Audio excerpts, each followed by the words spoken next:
Hello everybody and welcome back to the channel. Today we are continuing with the Bad Summer. The extended demo released on June 9th. So we're gonna play it. We're a little late. Yeah, I was gonna say, why did I turn my mouse off? I need that. We're a little late on it, but I'm excited to keep going. The thing is...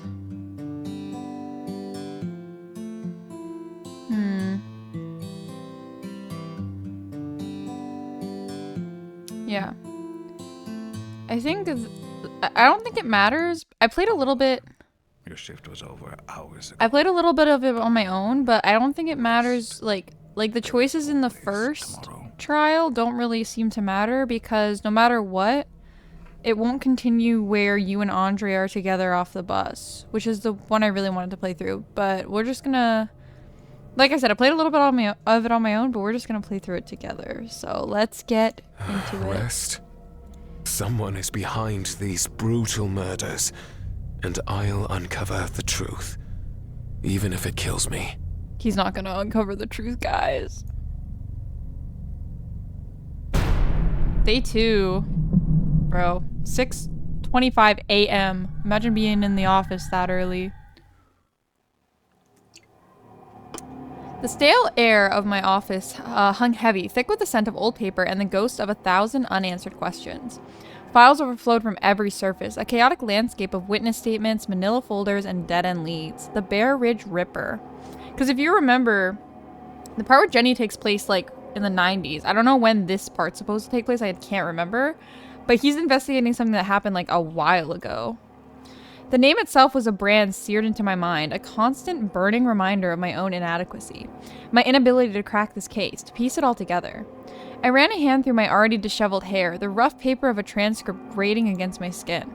Another interview, another victim's family member, their grief a palpable weight that settled on my chest, which makes me a little nervous because I think that means that, like, who out of the main cast lives? You know what I'm saying? Like, are they all already dead? So it doesn't, like, matter who you pick?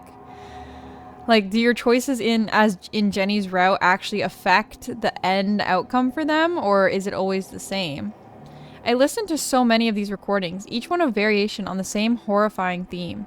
The Ripper's brutality, the inexplicable nature of the attacks, the lack of any discernible pattern. What am I missing? Why doesn't any of it make sense? Excuse me. The files mocked me, each one a testament to my limitations. I, Oliver Smith, the man who prided himself on his ability to solve the unsolvable, was staring into an abyss, and the abyss was staring back. I reached for the bottle of scotch in my bottom drawer. 6:30 a.m. scotch is insane. The amber liquid a temporary solace. One sip, then another. It dulled the edges of the frustration, the gnawing sense of failure. It didn't provide any answers. It never did. As much as I wanted to, I couldn't drown in my own despair. I had to keep digging, keep searching. The victims deserved justice. Their families deserved closure. And I needed to know. I needed to understand. Even if the truth shattered everything I thought I knew. Like, I wonder if even, like, the anomalies are, like, a reference to the murders. Like, what if this, like, Jenny becomes the anomaly? I played this book. I play a lot of, like, no, I don't play a lot. I used to play a lot of, like, choices. Like, it's kind of like episode, but it's, like, it's better in my opinion. It's more free to play friendly. And, like, there's a story. I'm not going to say which one because I don't want to spoil it. But, like, there's a story where it had, like, a similar plot line of, like, the kids dealt with, like, something, like, supernatural forces. And then at the end, like, one of them became the next iteration of it. So it's like, what if that's the case? Like, what if this thing haunting Oliver is literally, like, the ghost of one of them, you know? There it was again, watching, waiting, whispering obscenities. I felt its menacing presence all around me, which would make sense because, like, they would want it to be solved, right? Like the murders. Shadows clawed relentlessly at the corners of my weary mind. Another PA announcement blurted from the speaker. Don't look. Pretend it wasn't there. No sudden movements. Don't run. Don't speak. Do not approach. But deep down, there was a gnawing curiosity, a dark urge to stare into the abyss, to experience and indulge in all the horrible depravity it had to offer. Who was it that gazed so intently from the abyss? Why did it have such a fascination with the likes of me, a simple mortal with a mundane desk job? Was I special? Or could this all be some sick illusion? You know we're gonna stare. Dark curiosity took the reins. Giving into the urge, I locked eyes with the shadowy intruder by the door. The moment our gaze met, it was as if a switch had been flipped. The office was tossed into the void, the files and photos fading into meaningless blurs. I was no longer in control. I was pulled, dragged into the creature's penetrating crimson gaze, held captive by an unseen force. A strange energy coursed through my veins, a sensation both terrifying and intoxicating. Uh-oh. My heart pounded in my chest. I can hear like the beat of the drum in my ears. It's like making me nervous. My heartbeat pounded in my chest, a frantic drumbeat against the silence of my mind. I couldn't look away. I couldn't. Then a burning sensation erupted behind my eyes, a searing, agonizing pain that intensified with every passing second. I tried to scream, but no sound escaped my lips. I feel like if we give in, we die. No. Death would not take me yet. In a desperate effort to regain control, I shuddered, every fiber of my being fighting against this sudden paralysis that gripped me. The creature's eyes narrowed in challenge. It was a battle of will, a competition of mental fortitude. In that moment, my purpose had never been more clear. Oh, shit. I knew that, too. I knew it was coming. I'm pressing A. Oh, wait. Do I have to... Wait. I'm pressing it. I don't know. I had caps lock on, and I guess that was what made it not work. Brother. I barreled through the staircase exit at the end of the hall and arrived somewhere else. Somewhere unfamiliar. Fluorescent lights flickered overhead, casting long, unsettling shadows across the endless expanse of a concrete floor. The air was thick with a musty, almost nauseating odor, a strange mix of dust and something vaguely metallic. There were no windows, only the monotonous hum of the lights and the occasional unsettling creak from the walls. It was a labyrinth of identical hallways and doors. A maze. Well, you know what they say about mazes, just pick a wall and follow along it. You'll get out eventually. A place between places that felt very wrong. Purgatory. Impossible. I tried to turn back, but the door wouldn't budge. Great, I was trapped in here. At least I was alone, no shadow abominations chasing after me. Why'd you say that? Why'd you have to just go and say that, sir? Like, you know what happens when you say, at least this isn't here. Guess what happens? It appears. That's how horror stuff works, you silly goose. You should know this. You're literally a supernatural investigator. I wasn't sure which was more unsettling, the isolation or the threat of monsters lurking just beyond the door behind me. I must press forward. Bloody hell. Hiking trail, day 1. 12 p.m. That's a more respectable time to be out and about.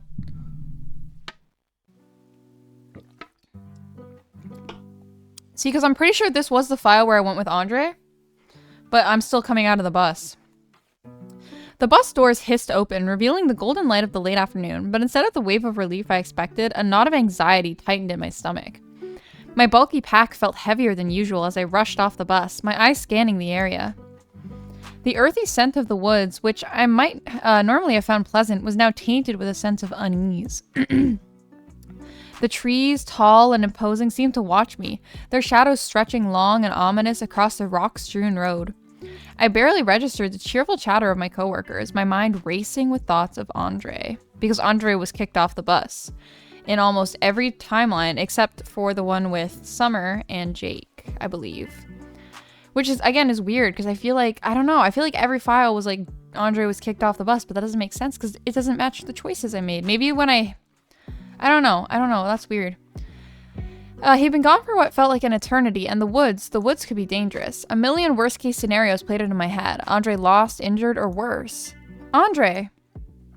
I called out, also guys, like unrelated, but the name Andre was kind of ruined for me by Victorious, because whenever I hear like Andre, I just remember like Andre's grandma from Victorious who'd be like, Andre! And like, she would be like, where's my oatmeal? And stuff like that.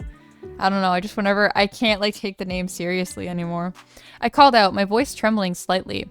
I hurried to the edge of the road, peering down the dusty trail that disappeared into the dense foliage. Andre, are you out there? Oh, I thought that was my dog, but I think it was the game. My heart pounded in my chest, and then, just as my hope began to dwindle, I saw him. Yay! He's all good. He's got a cross. He's got the cross on. He looks none the worse for wear. He was leaning against a tree a little further down the trail, his figure slumped with exhaustion. It's crazy that he got there at the same time as, like, the bus. Relief washed over me in a massive wave, so potent it almost brought me to my knees. He was safe. Alive. I rushed over to him. I doubted I could look in his face without showing guilt, but I tried. I felt awful for not standing up for him on the bus.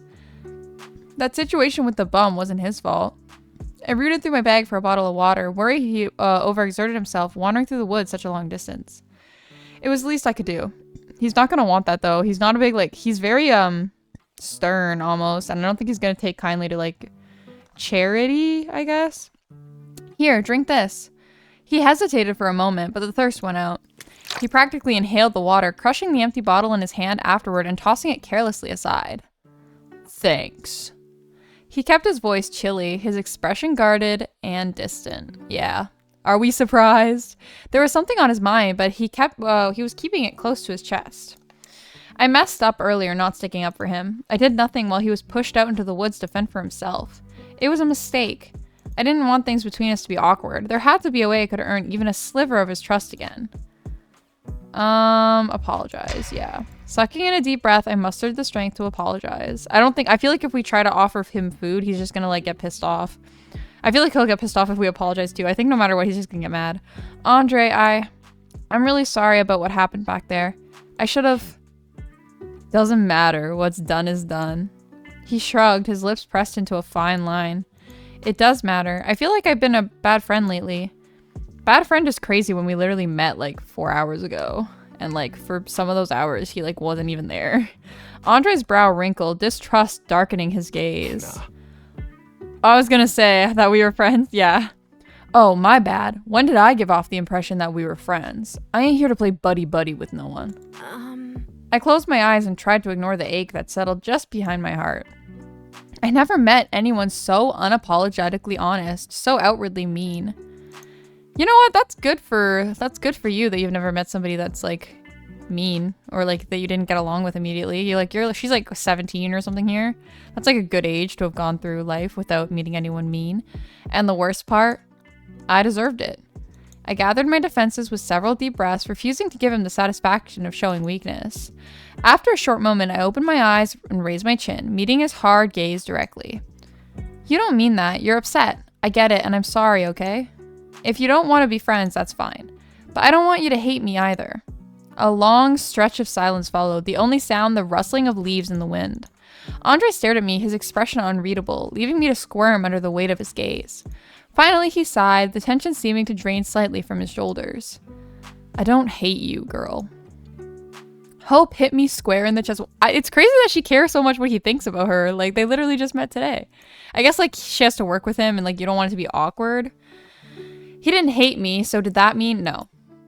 I don't like you either. Exactly. Like, bro, Andre, I feel like is a pretty realistic representation of how you feel about somebody you met earlier that day. Like, I visibly deflated, my optimism stamped out in an instant. I didn't give up so easily, however.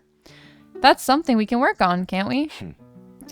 He snorted, seemingly amused by my persistence. Maybe. Alright, sick. Here's our girl. She's like, honestly, this is a crazy fit. I know it's like summertime, but like this is a crazy fit for just being out in the woods. Like, aren't there like ticks out there? Ticks and bugs and you know, sunburn and like stuff like that. The blonde lets out a loud, exaggerated sigh. She spun on a heel and faced us boldly, tossing her perfect hair over her shoulders. Okay, people, since Ian is late, I'm gonna take matters into my own hands. It's time for introductions. Hi, I'm Summer, the head counselor. In other words, your boss. My boss? An awkward silence filled the air, because if you guys remember, like, Summer and Andre already got beef happening because she was the one that was like, get off the bus. You heard the bus driver, get off the bus. So, like, they're already beefing. A mocking snort followed soon after, probably from one of the boys behind me. Summer ignored it. After a long moment of uncomfortable quiet, I spoke up to introduce myself. I'm Jenny. Hey. And I'm Candace, but everyone calls me Candy. I'm Jake. Oh, it's Jake, our boy. Wow, look at them. Before the last guy got a chance to speak, Candy stepped forward, her voice booming. He's Antonio. Guys, if y'all remember, like, Candy has a big crush on Andre. Like, she, like, loves him.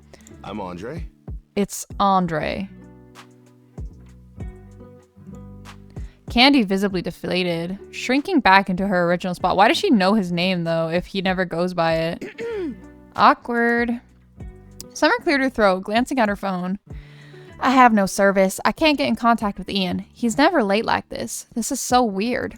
Isn't Ian the one that was like yeah. I called him earlier and he answered, but it didn't seem like he wanted to be bothered. He hung up on me. He was really rude about it, too. Summer pressed her lips into a fine line, her arms crossed over her chest. Well, that doesn't sound like Ian at all. He's nice to everybody. Don't got a single rude bone in his body.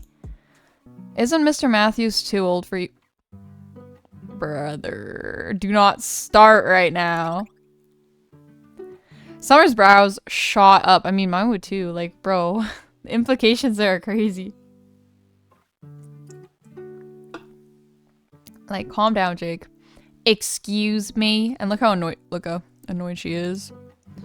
You talk about him like you're, you know. I don't know. Please spell it out for me. A wry smile pulled at the corner of Jake's lips, his gaze sparkling with amusement. Summer scoffed, a vein ticked in her forehead. Like I'm what? Use your words. Oh, you know. Stop. He's actually such a shit disturber. Does she? Nope, she doesn't. And nor does she care. So why don't you do us all a favor and shut the hell up? Acting like he didn't hear a thing, Jake continued on. Oh, she definitely knows. But don't worry, princess. Your secret's safe with me. Scout's honor. Stop! Boy, get out of here. Jake winked, and with a lopsided grin, he performed a mock salute. Summer rolled her eyes and took a slow, deliberate breath. Candy leaned in slightly, her tone dropping to a whisper. I'm getting a strong reading there's a smackdown in his future. Whatever. For one, I highly doubt you were a Boy Scout, and two, call me princess again and I'll kick your teeth in. Are we clear, princess? Never been called princess before. He's gonna be like, I like it. I think I like it. Yeah, I was gonna say, Jake is just like, Jake does not give a piss. He's kind of just like, water off a duck's back. You would. Now answer the question. Are we clear? Crystal. He laughed and gave a mock bow, twirling his marker as he did so. Oh, don't mind me. No one ever does. I never know what I'm talking about anyway. Oh, I wonder, okay, so I played a game recently on the channel called Alice Mare, and in Alice Mare there was a character named Joshua who, his story was based off, like, the whole thing with Alice Mare is like fairy tales, and his story was based off, not the big bad wolf, the boy who cried wolf, and, like, basically, I heard a creaky door in my house and I got scared, but basically, as I was saying, the character, his story was based off, like, the boy who cried wolf, and he was, like, a big liar. And it's revealed, like, the reason why he lied all the time was to get get attention from his mom, because his mom would never, like, mind him or pay attention to him. But, like, when he lied, like, told lies, she would, like, find them funny, or she would get angry, or, like, whatever, but she would react. Like, she'd be reactive. And so he kept telling lies, and he kept telling, like, bigger and bigger lies just to, like, get her attention. And that's, like, low-key the vibes I get from Jake. Like, he just says whatever the fuck he, like, pops into his head just to get attention, because he doesn't care what kind of attention he gets, whether it's negative or positive. Like, don't mind me, no one ever does, but, like, he'll say whatever the fuck just to get people to, like, pay attention to him. That's, like, the vibe I get right now. I might be, like, really wrong, though. It almost felt sad, his words. Don't mind me, no one ever does. Candy grinned, entertained by the strange conversation. Wow, this is getting juicy. Is it? Andre scratched at his jaw, his brow furrowed. He looked hopelessly confused. Another awkward silence swept over the group. Summer cleared her throat and waved a dismissive hand in Jake's direction. Anyway, as head counselor and second in command, I say we keep our butts right here and wait for Ian to show up. Why? Can't we just hike to camp from here? Don't think so. It's too long of a walk, especially in this heat. What if one of you pass out from heat stroke? I was gonna say, Jenny is carrying, like, her big-ass guitar, too. I'm not taking responsibility for that. Nah. I'm not staying here. What? Oh, no, you don't, mister. Andre turned taking off for the hiking trail without looking back. He doesn't give a shit. Like, the boys both just don't care. His confident strides swayed most of the group in an instant. Hey, wait up! I'm coming too. Candy and Drake rushed off after him. I passed Summer a sheepish smile and followed behind them. Sorry, girly pop. It was always best to stick with the group, right? In this situation, yeah, I feel like it might be best to just stay together.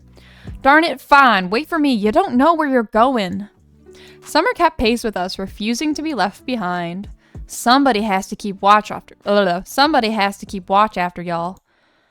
Somebody does, and it ain't gonna be none of you, dipshits. Arr, arr, arr, arr. The afternoon sun beat down through the canopy, dappling the hiking trail in shifting patterns of light and shadow. About 10 minutes into the hike, my steps started to drag, and before I knew it, my coworkers had left me in the dust. They were further up the path, their voices echoing faintly through the trees. I lagged behind, utterly drained. Sweat plastered my dress to my back, a testament to the grueling trek with my pack and guitar. See? Each step on the uneven terrain was a victory against sheer exhaustion. Maybe Summer had a point about heat stroke. My head was pounding, a wave of dizziness washed over me. I could only imagine how much worse it could get. Oh, look, the whole world just got like really blurry. She's gonna pass out. I could only imagine how much worse it could get if I didn't stop soon. Eventually, the fatigue went out. I wish she would just like call ahead to say, hey guys, I'm stopping. I veered off the trail and dropped onto a mossy fallen log. Hey guys, I'm stopping. Hey guys, I'm stopping. No, okay. Stillness crept in and I let my eyes slip shut, desperate for the spinning to stop. Hey guys, I'm stopping.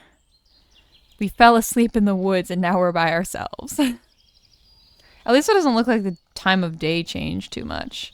When I opened them again, my coworkers were gone. The trail ahead was empty. Barren. All that remained were faded footsteps in the dirt.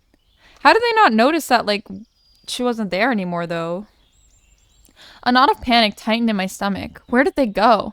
I only stopped for a few moments. They left me. Well, you should have called out. How could they leave me? You're not a child anymore. They weren't, like, responsible for you. My breath hitched in my throat. I stood up, my heart pounding, half expecting them to jump out and yell, surprise! But the woods remained silent, the only sound the rustling of leaves in the hot wind. Guys? Hello? I called out to them, my voice echoing hauntingly. No reply. They were gone. Spooked by the unsettling silence, I pressed forward along the path, searching frantically for any familiar faces. Up ahead was a steep hill, and at the base, a signpost. I thrust my head forward, struggling to make out the words. Beware of bears. Yeah. Caution, beware of bear. You may be subject to dangerous encounters or possible attacks. Hike at your own risk.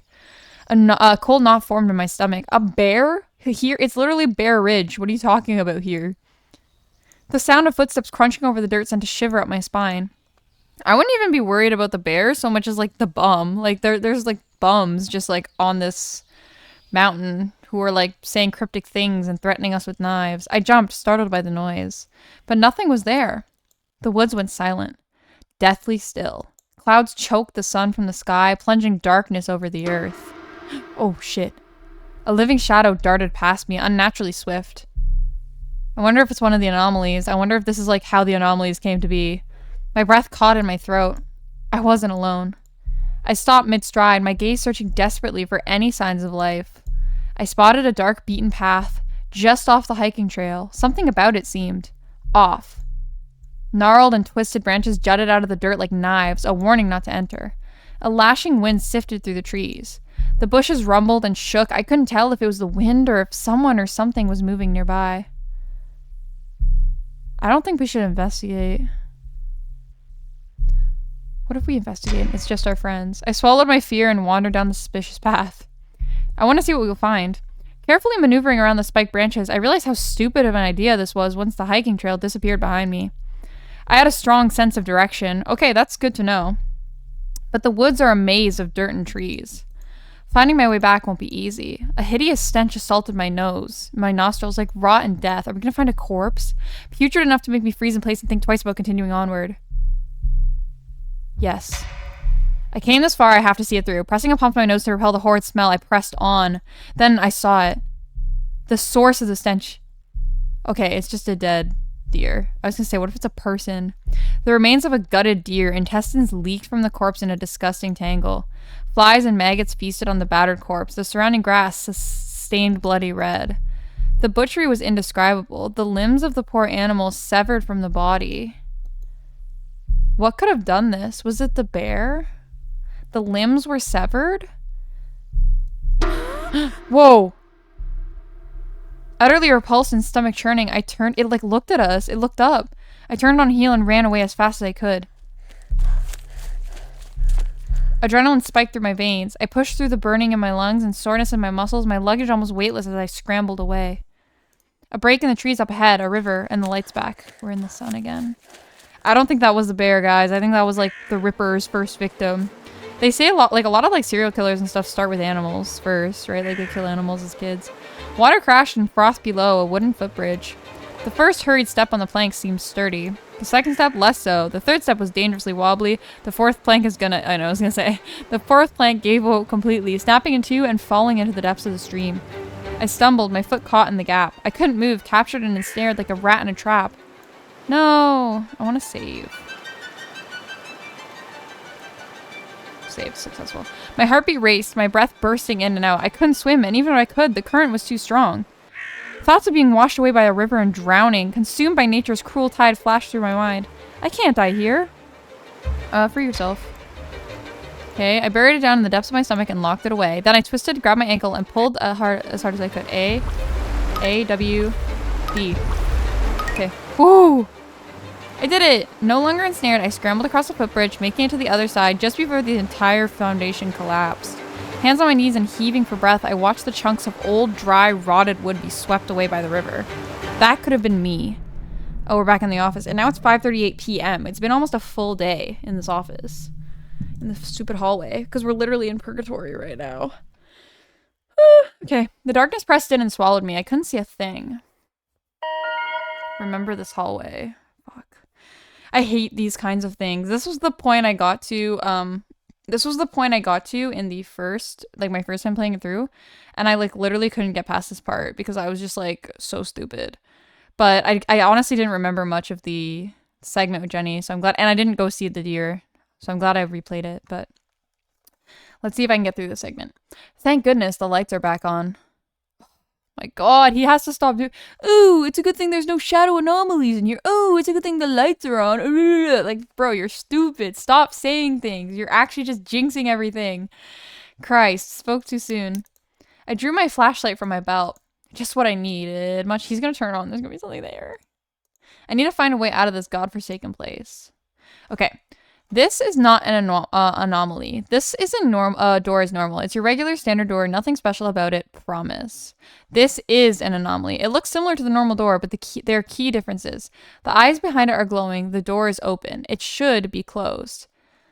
Left click and hold your mouse until it's gone, but be careful. If something is not an anomaly, best leave it alone or you may regret it. Okay. So this has cracks on it, which shouldn't have cracks on it. This is the cat when it should be the gray. That's the cat. This one's the apple. Or no, it should be the person, but either way it's... Oh, here. You need to go away, please, and thank you. Okay, everything on this side's normal. That's normal. Floor has footprints on it. It shouldn't have footprints on it. Plant's the right color. There's this thing on top which needs to go away. There's so many anomalies though. We're on the 5th floor. This needs to go away. Chair's actually the right color. Okay, everything else is good. Let's go. Oh. Are you sure you want to take the elevator? You may have missed something on this floor. If you move on too soon, there will be consequences. Yes, we'll take the risk.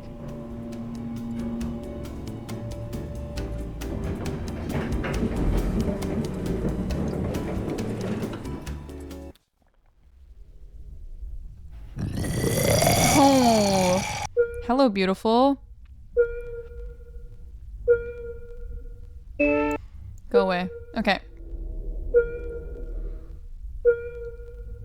So we made it to the next floor. I assume all the differences are like pretty easy to spot. Like they're not gonna do anything like super small or like inconspicuous because that wouldn't be very nice. Stupid door again. Okay, no cracks on it this time.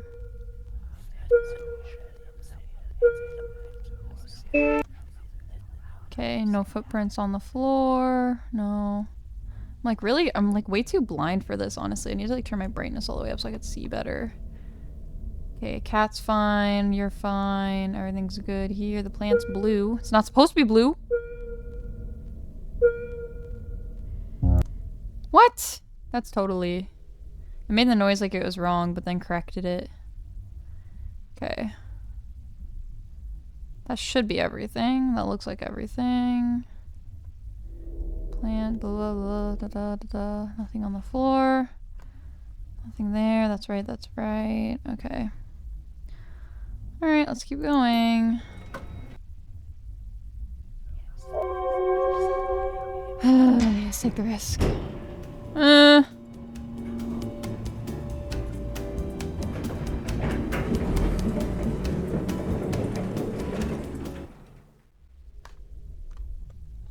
I did it! Oh my god, okay. This is the furthest I've gotten is to the 3rd floor.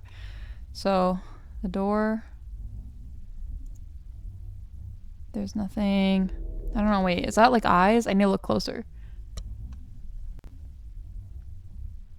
No, I think it's just dirt. Oh no, wait, the door is open. Oh my god, see? I focused on it long enough and it opened up.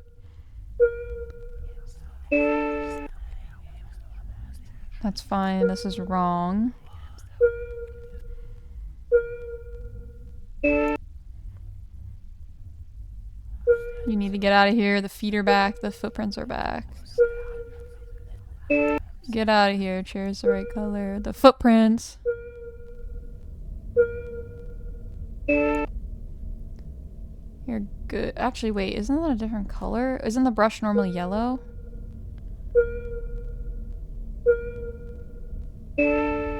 Yeah, I was gonna say. It's being tricky now.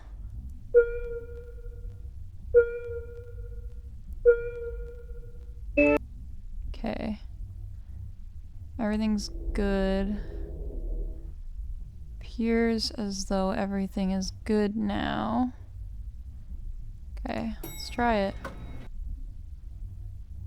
We're gonna stay and check again. Just because I wanna just make sure this door is not gonna like reopen or anything. But I think we're good. I honestly think we're good. No, wait, we're back on the 5th floor. Oh wait, shit. Why are we back on the 5th floor?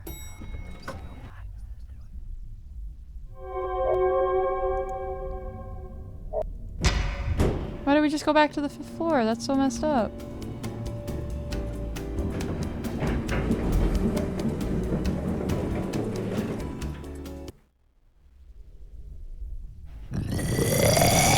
Oh no, now we're on the okay, we did it, y'all. We're on the 2nd floor. Brother, shut up. Stop. Stop growling. That's impolite. Alright, okay. Let's get rid of all the obvious ones. The chair needs to not be red.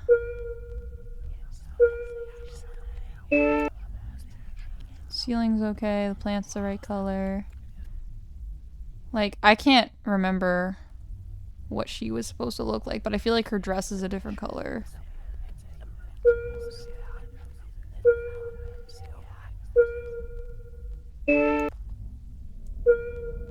Wait. Store, man.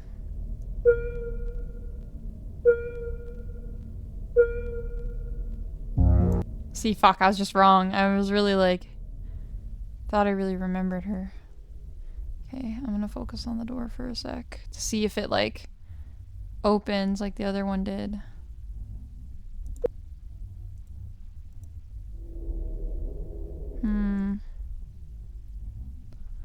Well, I'm worried that we just lost because we focused on the painting when we shouldn't have, which is so annoying. Like, see, hear the whispering? I don't trust this shit for a second.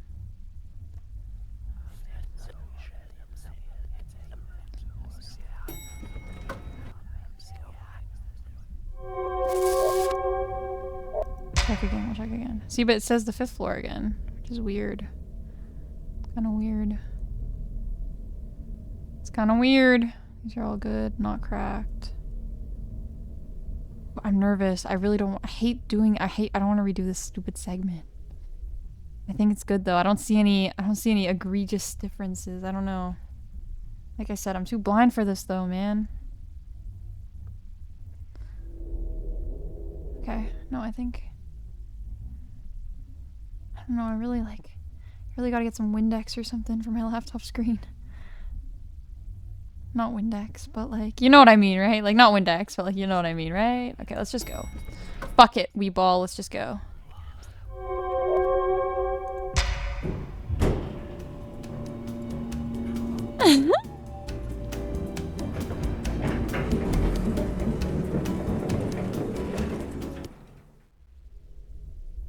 I think we lost. Oh no, we did it! Oh my god, okay. We're on the last floor, alright. Oh, alright, we're doing great. Okay, you go away. You go away. Everything needs to go away.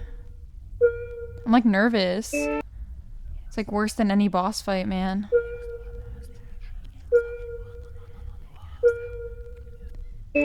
Everything's an anomaly on this floor. Get out of here. Okay, it's cracked.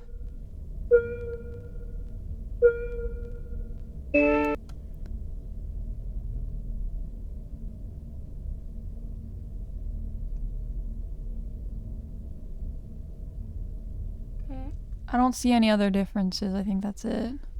Doors closed, paintings are all fixed and correct. She's wearing orange still. The brush isn't the wrong color. Plant's the same. The top's good. Okay. We're gonna check again. We're gonna always stay and check again just in case. That's the key. Okay, like that's all good. This is all fine. Close the door already. Ah, I'm so nervous. Okay, this is good. This is good. There's nothing on the floor. Okay, that's all good. These are all good. Okay, let's just go. Let's just fucking go. Yes. I did it! Oh my gosh, I made it out. Wow. Guys, you don't even understand. It took me like, I did it like 4 times. I think I must have been missing the cracks in the paintings or like the color differences. I tried it like 4 times on my last attempt and I like couldn't get past it and I got annoyed, so I just like stopped. But we did it. Oh my gosh, I'm like shaking. My back like hurts from being like, but I'm good. After what felt like an eternity, I made it out of that labyrinth. Somehow, impossibly, I was back in my office again. Everything felt normal. My surroundings made sense. This was the reality I remembered. Not whatever nightmare that was. Oliver. Oh, she's so pretty. She said my name. I jumped back violently, immediately reaching for the comforting weight of my gun. When the shadowy creature made no effort to attack, I hesitated. Those penetrating crimson eyes, once dreadfully intimidating, seemed docile now. Its body, which was nearly naked and unmistakably feminine, hovered above ground with an unfathomable lightness, floating, weightless as a feather. This thing, she, was beyond my comprehension. Baffled, I stared in stunned silence. My brain, I wonder if it's because we stared at her, which is something that's advised against, so now we get to see her true form or something like that, like some kind of like bullshit logic like that. My brain's struggling to make sense of it all. Don't be afraid. Her sultry, otherworldly voice was a soft, disarming whisper. I lowered my weapon, intrigued by the strange turn of events. You know what, the funny thing too is I saw the casting call for the extended demo, so I think I remember reading the sides for this character and being like, should I audition for this? I didn't end up doing it, but I think I know who this, I think I remember seeing this. This was not how I expected the end of my shift to go. She reached out to me, shadowy wisps circled around her slender fingers. It was a surprisingly intimate gesture. A trap, maybe. Or perhaps an attempt to make a connection? My hand twitched, the rational part of my brain screaming at the sheer insanity of the idea. Everything about the creature defied logic, defied everything I thought I knew about the world. To touch her, it was like reaching into the unknown, a gamble with stakes I couldn't even begin to comprehend. She had every opportunity to kill me tonight, but she didn't. Was there a chance this being meant no harm? She wants you to uncover the secrets. Sure, let's do it. Slowly, what if I die here and then I have to redo that segment? That would be so sad. Slowly, hesitantly, I extended my own hand. My palm felt clammy, my fingers trembling. The fluorescent lights of my office seemed to dim, the sounds of the city outside fading into a distant hum. It was as if the world was holding its breath, waiting to see what would happen next. The gap between us closed, her fingers long and slender with nails like polished obsidian, brushed against my skin.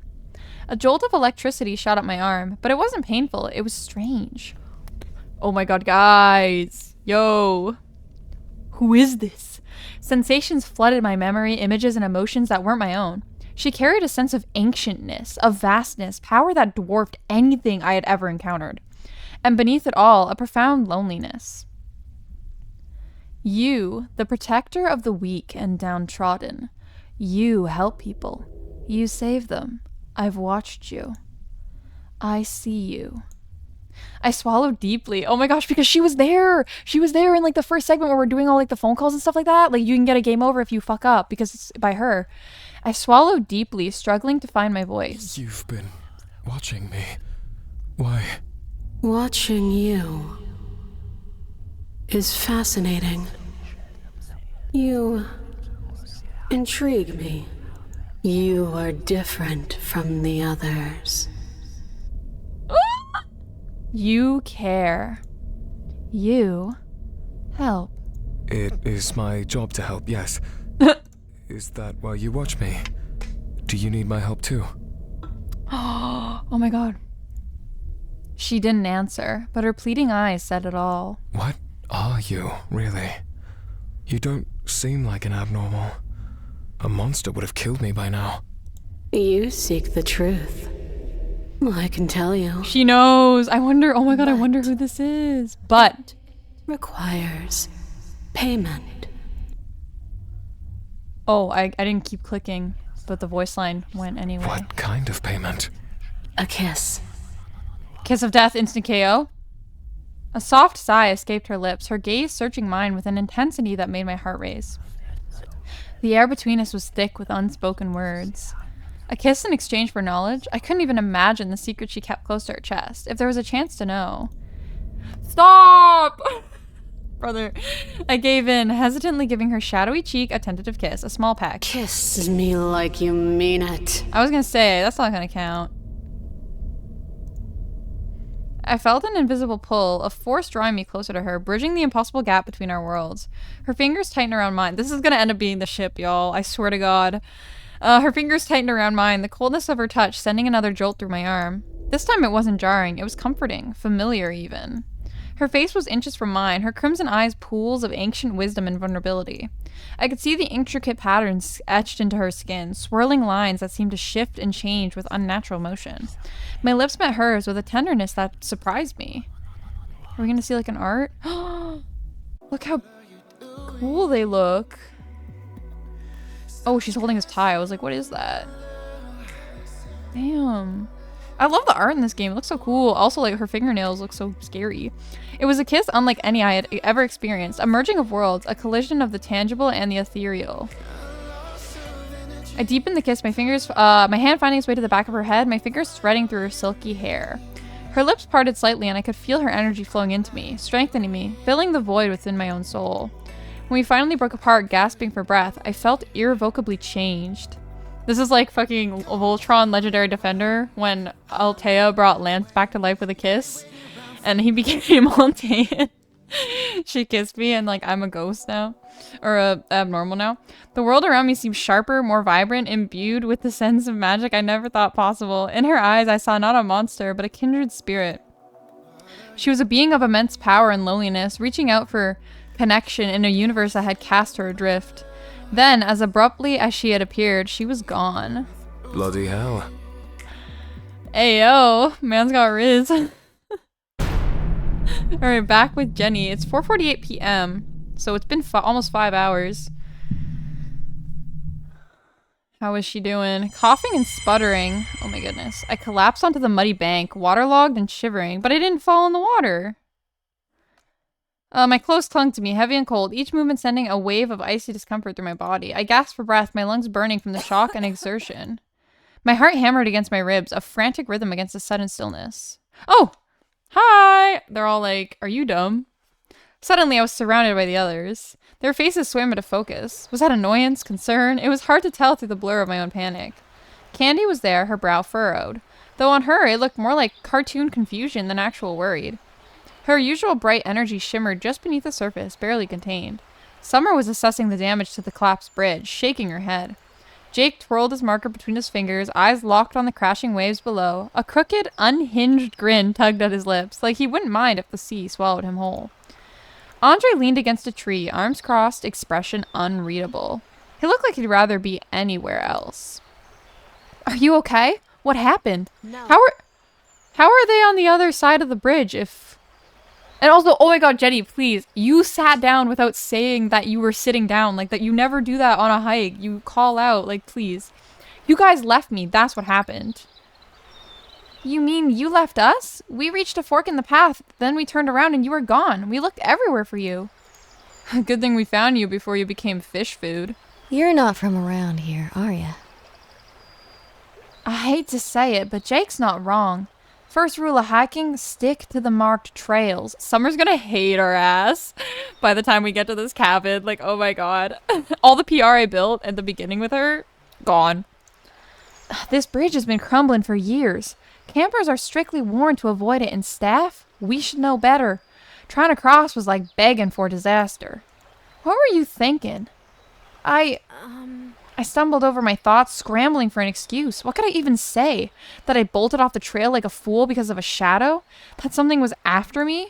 They'd think I'd lost my mind. Sorry, I messed up.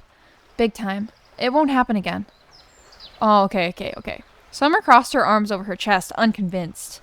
It better not. No more bridges, no more being chased after by bums. From now on, you're sticking with a partner. No, are you serious? I need a babysitter. A partner? That's right. Here at Camp Bear Ridge, we've got a buddy system. Newcomers get paired up for a few days to watch each other's backs. Stick together and stay out of trouble. Normally, it's for the 12-year-olds, but since you've got a talent for finding chaos, I'm making an exception. You've officially lost your solo privileges. What? Do I get to pick my partner, or, like, is it assigned?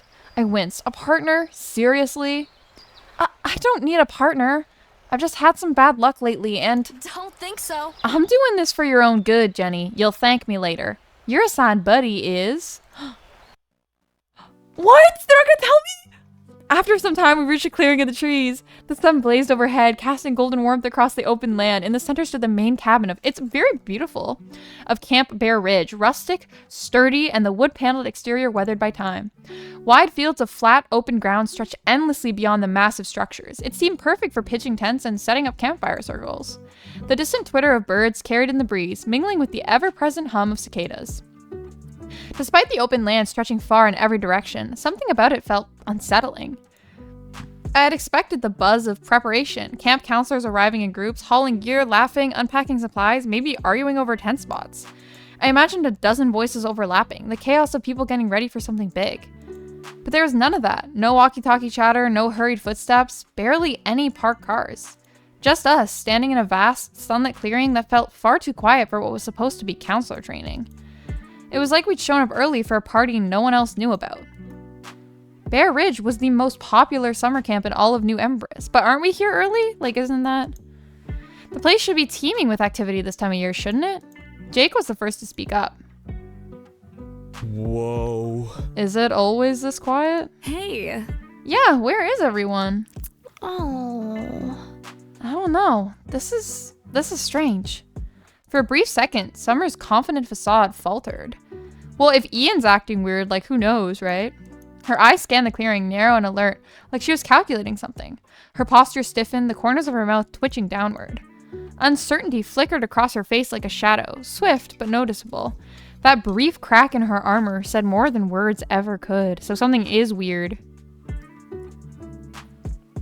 Something weird is happening at Camp Bear Ridge. Then, just as quickly, she straightened her shoulders and smoothed the tension from her face. Maybe everyone's running late. Let's check in with Ian. Summer led our advance to the main cabin. Candy tapped my shoulder. Where's Andre? I shrugged, my gaze sweeping over the campgrounds. There was no sign of him anywhere. We stopped at the front door of the cabin. Oh, it's locked? Summer reached for the knob and pulled. It didn't budge. Huh? She tried again, twisting harder, then rattling it. Still locked. That's not right. Ian's always here early to greet everyone. He practically lives in this place. She backpedaled and scanned the front of the cabin. That's when I noticed it. Wait, there's something on the door. I stepped closer and peeled a wind-ruffled piece of paper from where it hung crookedly on the cabin door frame. The ink had bled slightly, like it had been written in a hurry. Candy peered over my shoulder at the letter. Hey. Is it gonna say...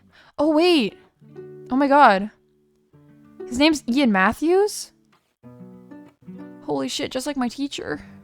I feel like I made this comment already, but oh my god. That's from Mr. Matthews. I know his handwriting. It's like chicken scratch. Give me that. She snatched the letter from my hand and read it out loud. Hey, Bear Ridge superstars. Got a family emergency that needs handling, but I'll be back before the kids arrive. Please use your tents for shelter instead of the cabins for now. Long story, plumbing issue. There's a cooler with food and drinks locked in the back shed. Keys are with Norman. Stick to the itinerary and I'll see you soon. Behave yourselves, Mr. Matthews. Ian Matthews? Huh? Who's Norman? Holy shit, Norman, calm down. Looking for me? Jesus. I yelped, spinning so fast I nearly tripped over my own feet.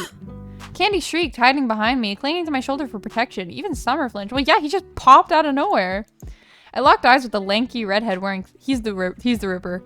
Wearing thick-rimmed glasses, his pale face splashed with freckles. Judging by the Camp Bear Ridge uniform and keys jangling on his waist, this must be the guy Mr. Matthews mentioned in his letter, Norman. Christ, Norman, you scared us. What'd I tell you about sneaking up on folks? I wasn't sneaking around. I've been here all morning. It's you guys who showed up late. Summer raised her palm, silencing him. Whatever. She literally said, talk to the hand. What? Ian said you have the keys to the shed? Yeah. His trembling fingers fumbled with the shed keys before he shoved it into Summer's outstretched hand. He couldn't meet her gaze, his eyes darting around as if searching for an escape. Even as a newcomer, it didn't take long to see Norman was a total pushover. I almost felt sorry for him. Norman's gaze flickered to me, Jake, and Candy. You guys must be the new counselors. Welcome to Camp Bear Ridge. I love him. I love... Yay. Yeah. Oh, that's so funny. I love his VA, whoever that is. They did a great job. Yay. I wish Mr. Matthews was here to greet you guys, but you read the note, right? Norman sighed deeply, his brown eyes dark, troubled. Sigh. He was acting weird before he left, like something was really wrong. I'm really worried about Mr. Matthews. Jake, Candy, and I exchanged weary glances. Summer flipped her hair over her shoulder, a smug grin plastered on her face. Obsessed much? Oh, making the same joke that Jake did. Norman's cheeks flushed a vivid red. Obsessed? No, just worried. Ian's fine. You're overreacting like usual. He'll be back before we know it, and everything will be smooth sailing once again. We'll do our jobs, take care of the kids, and get paid, just like every summer. So take a breath, Norman. Do your little job and try not to spiral, okay? He nodded obediently. Sorry. Okay, Summer. No wonder she's in charge. That sounds fine and dandy, but where is everyone? Shouldn't more counselors be here for training? Norman hesitated, then glanced toward the narrow hiking trail snaking through the dense forest, dappled with golden sunlight and lined with ferns. Some of the others are arriving late. Ian told me to expect a second group this... There's more? I'll go wait for them. Someone has to make sure they don't wander off into the woods like Jenny here did. Stop airing my dirty laundry. Norman perked up immediately, shaking his head a little too fast. No, I've got it. I'll go. You've got enough on your plate, Summer. It's the least I can do. Summer raised an eyebrow. You sure? I don't mind. Positive, I insist. He gave her a hopeful smile, the kind that screamed pick me energy without saying a word. Pick me energy is crazy. I'll let them know where to go, give them the grand tour. You should, rest. You deserve it, Summer. I wonder if he has a crush on her. No one fought him on it. Summer shrugged and waved him off, already losing interest. Whatever. Suit yourself. Without another word, Norman turned and started down the trail, shoulders hunched like he was bracing for something. I watched him disappear around the bend, a weird unease settling in my stomach. I didn't know the guy, but the way he walked off alone like that, it felt wrong. He's gonna die. He's either gonna be the first victim or he's the murderer. Summer clapped her hands twice, sharp and authoritative. All right, listen up. The sun's going down, and unless you want to spend the night being feasted on by mosquitoes, I suggest you pick a spot and start setting up your tents. She stepped forward, eyes scanning the tree-ring clearing with a natural authority, like the forest itself had elected her in charge. Try to spread out a bit, plenty of space, no need to be on top of each other, and keep your gear close. I don't want to hear anyone crying about their stuff getting soaked in dew or getting dragged off by some curious critter. No one argued. Why would they? Who's my buddy? We scattered quietly, sizing up the open land around us. The forest was still, the shadows growing longer. I had to get this tent set up fast. I chose a flat patch of ground a little a ways from the other, where the grass had been pressed down by time or traffic, I couldn't tell. It looked good enough. Unzipping the tent bag felt like a puzzle in itself. I'd practiced one in my backyard, but now that the pressure was on, I nearly forgot the entire process. I mean, honestly, setting up a tent's not too difficult. A lot of the time they come with instructions too. I laid everything out in a neat little line from what I remembered from that old camping manual. Stakes, poles, the crinkly fabric that somehow became a tent. So far so good. Then came the poles. They immediately tried to tangle themselves. I wrestled them apart, tried connecting the segments like I remembered, and managed to snap one into place with a satisfying click. I glanced around. Candy was already halfway through setting up hers with a smug little smirk. Jake hadn't even started yet, and Andre looked like he was about to build a cabin out of spite. I turned back to my mess. The tent fabric flopped like a dead fish, and one of the poles was trying to stab me in the shin. Okay. We cannot be the last one to have our tent set up. Guys, we can't. Lock in, Jenny. I took a deep breath, crouched down, and tried again. Slower this time. Stake by stake, pole by pole, one weird little clip at a time. Oh, is it becoming a tent? Oh, I have to do it? Okay. How do I... What? What am I... What? Wait, what?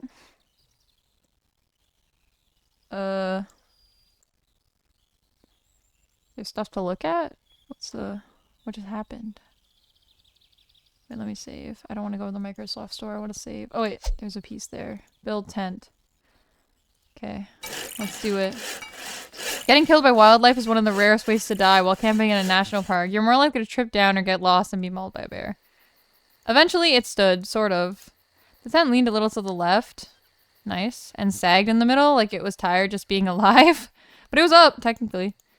Should I spruce this place up or keep it natural? Ooh! Pink and pretty. Green. I want to do the green one. Find your sanctuary in this lush, vibrant tent. Adorned with cascaded hanging plants and intertwining vines, it brings... Yeah, I love it. I actually do love it. It's nice. Green feels relaxing. I'm one with nature. I made up my bed, fluffed up my spare hoodie into a makeshift pillow. The fairy lights cast a soft glow overhead, making the nylon walls shimmer like moonlight on a quiet lake. I lay back on my bedroll, legs crossed at the ankles, the smell of grass, fabric, and distant campfire smoke settling around me. For the first time all day, I felt good. Not perfect, but good. I pulled out my songbook, its corners bent and covers scribbled on, and flipped to a blank page. My pen hovered, then landed. The words arrived slowly, careful, and unsure, as if they weren't quite ready to be seen. I used to tremble at the break of dawn. Shadows danced until the courage was gone. I tapped the page, mouth pursed, hummed a little melody, scribbled a G chord. The tent may have been crooked, but in that moment, it felt like my own tiny studio. I could hear the guitar in my head already, low and steady, humming under the lyrics. Outside, the evening wind rustled through the trees. Inside, I kept writing. I'm glad she has, like, she's getting, like, motivated and stuff. That's important as a creator, to, like, be in places where you can feel like you can create. Then came the footsteps. Soft at first, crunching lightly through the grass outside. I froze, pen hovering above the page. I wonder if it's Andre. Someone was close. A shadow moved across the thin nylon wall. Ah, is that the end? Is that the end of the demo? Wait. Damn. Wait, I want to know if that's the... Wait, hold up. Hold up. Hold up.